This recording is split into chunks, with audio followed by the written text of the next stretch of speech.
Failure is the worst. It feels terrible when you've worked so hard for something and you have a setback or your plans turn into a dumpster fire of disaster. But here's the tough part: failure isn't avoidable. It's going to happen, especially if you've set big goals for yourself. In this episode, I'll share 4 steps to get your brain out of the spiral of self doubt, judging yourself, and wanting to hide under your bed after you mess up, to having the courage and confidence to take action, bounce back from failure, and keep going towards those goals, even when you feel like a mess. Okay, let's dive in.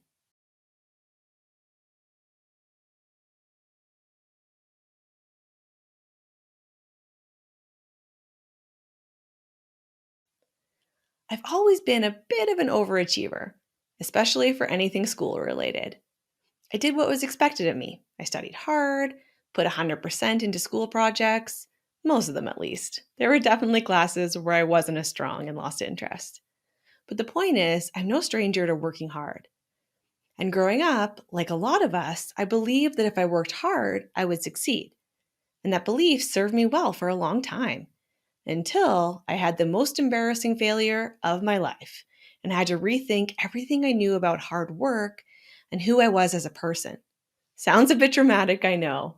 And looking back, I have more perspective. But at the time, it felt like my world was ending.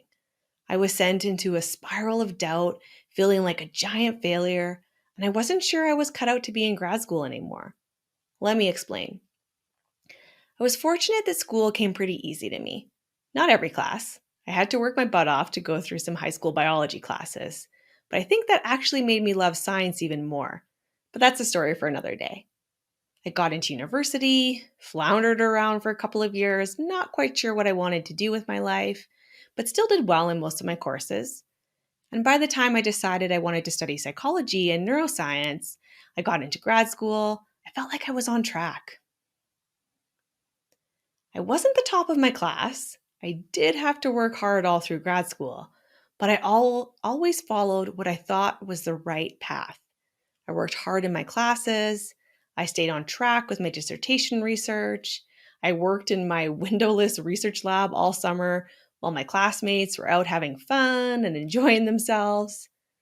I volunteered for extra credit and experiences. I did all the things I was told I should do in order to be successful. At the end of grad school, we have to pass a big exam called a dissertation defense. I've told the story of that disaster before on the show, where I had to staple my pants together and a million other things seemed to go wrong, but I did end up passing. The other big hurdle before graduation is to apply for what's called a residency. So here I was, doing all the right things, working hard, doing what I felt I was supposed to do, and it was time to apply for residency programs. And I was feeling pretty confident. I filled out my applications, sent them out, waited for the phone calls to come in saying where I matched, and it didn't come. I didn't get a residency placement the first time I applied, and I was crushed. I was actually the first student ever in the history of my program not to match with a residency. It felt horrible. Yes, there were things that were out of my control and a little bad luck. There were a record number of applicants that year.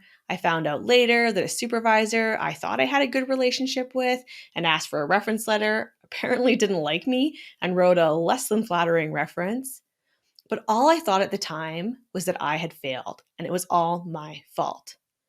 My brain was going into that spiral of self-doubt, criticizing and judging myself, and feeling horrible. I remember thinking that I not only had failed myself, I'd failed my program, my supervisors, my family, who had all worked so hard to support me. That it meant I wasn't smart enough to be a psychologist, that I'd wasted 10 years in university and was never going to be good enough. Ugh, it was the worst. Then, to rub salt in my wounds, I had a supervisor come to me one day while I was trying not to cry about how my life was imploding. And she looked at me right in the eyes and said, "Nicole, I think not matching was the best thing that could have happened to you." Yeah, My jaw dropped to the floor, and I'm pretty sure I was blinking back more tears. What the heck? I remember thinking, is this supposed to be some sort of pep talk? Thankfully, she kept pushing me and explained. She asked if I'd ever really failed at anything before. And I thought about it and realized the answer was no.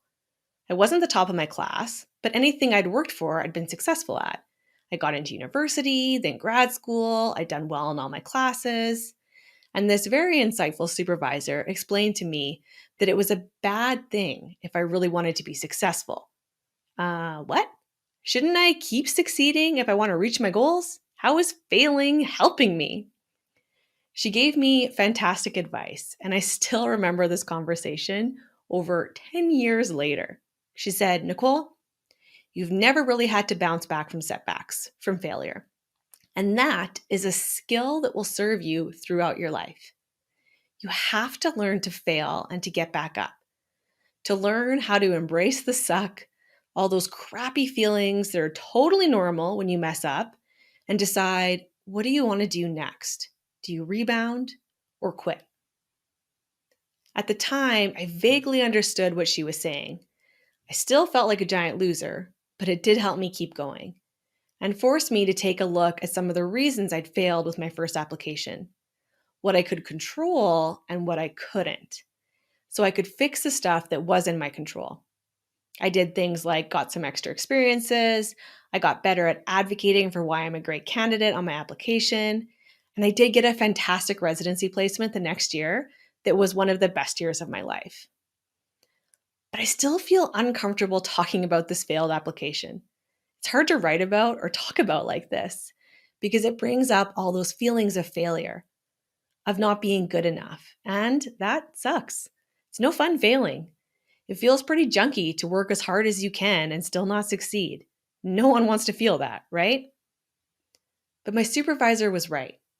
I did learn about myself and was stronger after this experience.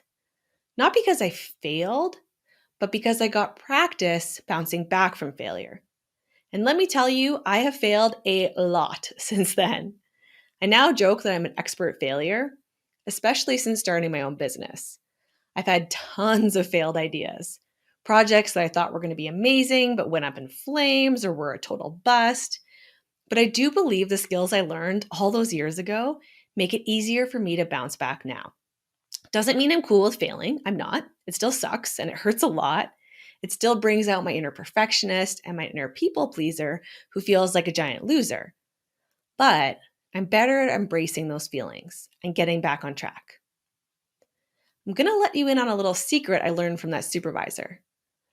The goal isn't to avoid failing. That's not possible. Well, I suppose you could avoid failure, but that means never taking any chances. That means never making that call to apply for that promotion you know you would be perfect for. Never saying hi to that person that could change your life. Never going after any of your goals. And I'm pretty sure if you're listening to this podcast, you know that's not the life for you. This is the bold life, not the play it safe and never take risks life, right? Okay, so if the goal isn't to avoid failure, because we can't, well, what can we do? We can get comfortable with embracing failure and know how to bounce back quicker rather than getting stuck in a doubt spiral or beating yourself up for being a huge failure. Here is my 4-step process to bouncing back from failure. It works for me and it can work for you too. Step number 1, let yourself be sad and disappointed. This step is important. Failure sucks. It feels horrible. You're going to doubt yourself, be mad at yourself, question whether you have what it takes. That's totally normal. Sometimes in our current culture, we get the message that we shouldn't feel bad, but that's not true. Those bad emotions are normal and important. We don't want to ignore them or try to push them away. The goal is to let ourselves feel crappy for a bit. Trying to immediately put on a happy face uses a ton of brain resources and energy, which actually makes it harder to problem solve and decide what to do next. Embrace the suck. It's okay to feel disappointed or frustrated or angry or however you feel after something you've worked hard for doesn't work out. Step number 2. Once you've given yourself time to feel disappointed, we want to get your brain out of the cycle of doubt. It's okay to feel disappointed, but we don't want you to keep beating yourself up for the next year and feeling stuck, right? So for step 2, we're going to get your brain to take a more realistic look at the situation. Because things might not be as bad as you think. Our brains are super good at coming up with all the negatives, the reasons this failure is going to be a disaster. When I didn't match for residency, my brain was quick to come up with all the reasons this was the end of my career. But we often overestimate the bad parts and underestimate the parts that are going well. For example, yes, it sucked that I didn't match, but I learned after there were some parts that were out of my control, and it did give me information on where to focus my energy to try again. For step number 2, I want you to pull out a sheet of paper and divide it in half. On one side, let your brain write down all the disaster stories it's telling. Everything that feels awful. I failed, I messed up, my boss is going to be mad at me, I wasted so much time and energy, all those negatives. Now, you're going to force your brain to find some balance. On the other side of the page, write down any lessons learned, how this could be a good thing, how you can make lemonade out of lemons. You don't need to feel totally happy after this exercise. The goal is to get your brain thinking about something other than the worst case scenarios, because then our thinking shifts from disaster mode to problem solving mode. Step number 3, make a plan. Plans help us feel in control, especially after a failure or a setback, because right now your brain does not feel in control. What can you actually do? What's really in your control in this situation? When I didn't match in residency, I couldn't control the outcome, but I could find some new clinical experiences to make my resume stronger. And I could practice my writing and interviewing skills so I was a stronger applicant next time. What can you do? Make a plan.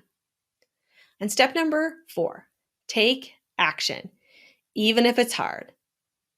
Any action will help your brain build confidence instead of staying stuck in doubt and lacking confidence. Action tells your brain you're building momentum. We build courage and confidence with action. So take a step, any step. Put one step of your plan into action.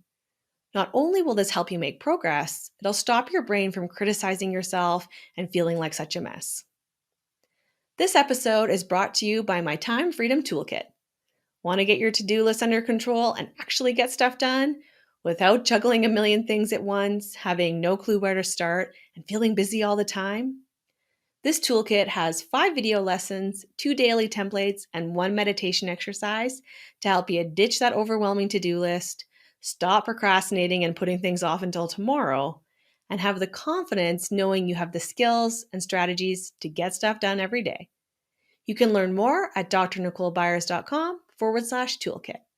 That's drnicolebyers.com/toolkit. Failure happens.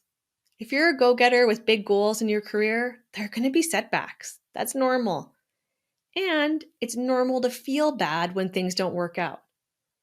The goal is to get your brain focused again after those setbacks. So instead of beating yourself up or holding yourself back, you have confidence to dust yourself off and try again, especially when that feels hard to do. Because that's how we build confidence and resilience. Thanks for listening. I'm Dr. Nicole Byers, and this is the Bold Life Podcast.